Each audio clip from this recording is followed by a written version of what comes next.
گشتونم وطنم سرگذشت خاکم گشتونم وطنم سرگذشت خاکم رجی کنی به چورا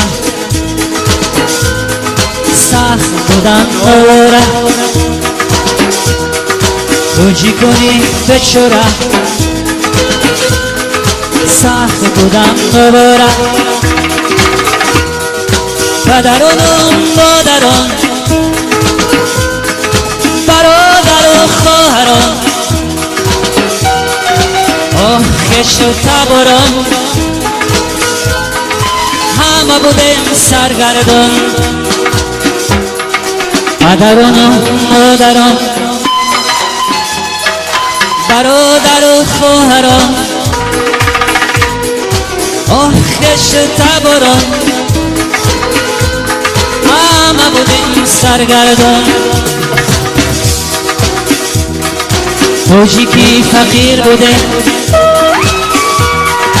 در کوهی بوده گریزه بود نامی ما بسیار بد بوده و حالی ما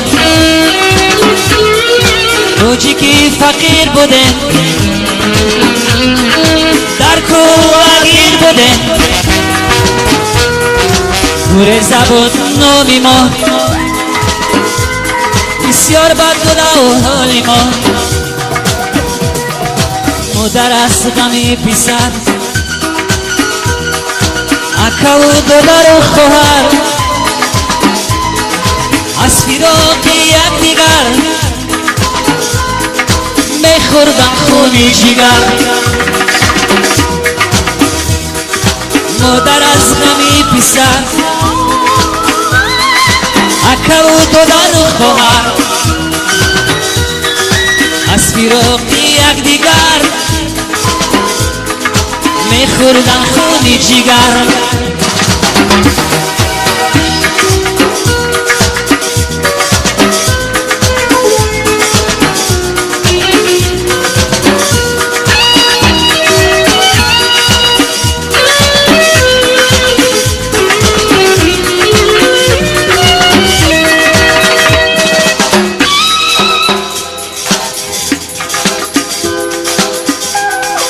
باید بیان برادر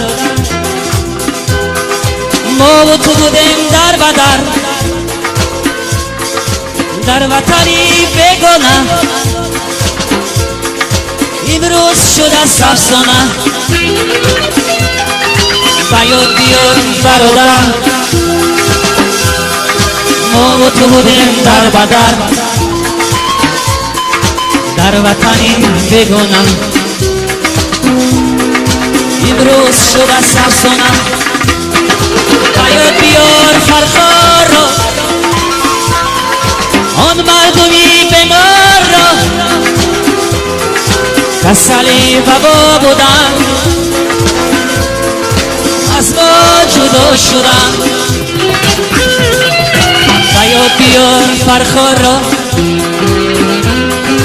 آن مردمی بیمار را کسلی وبا بودن از ما جدا شدن از پایتخت و بخوجم از و بیزار بود رفتن اکثری هم وطنان زیری ترمه ها ماندن از پایتخت و بخوجم از و بیزار بود رفتن اکثری هم وطنان زیری ترمه ها ماندن امروز هم آبادی تاجیکستان آزادی شکرانه استقلال همه جا بزم شدی امروز هم آبادی همه جا بزم شدی شکرانه استقلال تاجیکستان آبادی شکرانه استقلالیت آمد پشوای ملت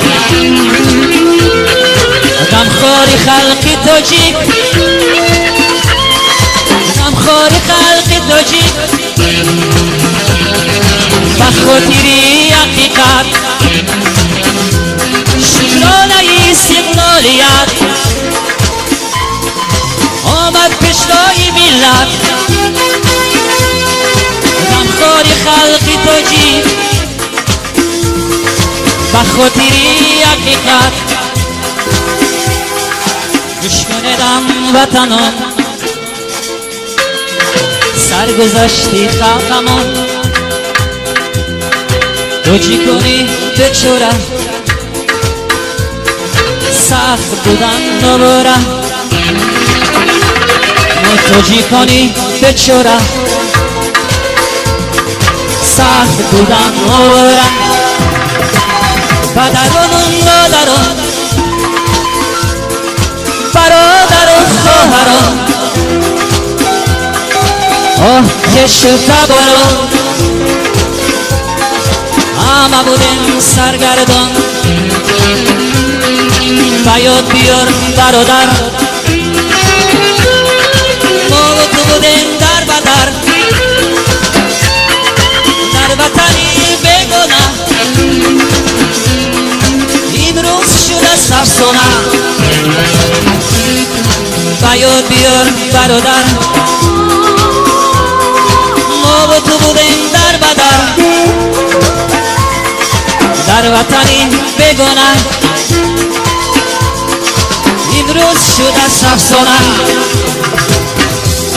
شکرانه استقلالیت آمد پشتای ملت غمخواری خلق تاجیک بخاطری حقیقت شکرانه استقلالیت آمد پشتای ملت غمخواری خلق تاجیک بخاطری حقیقت آمد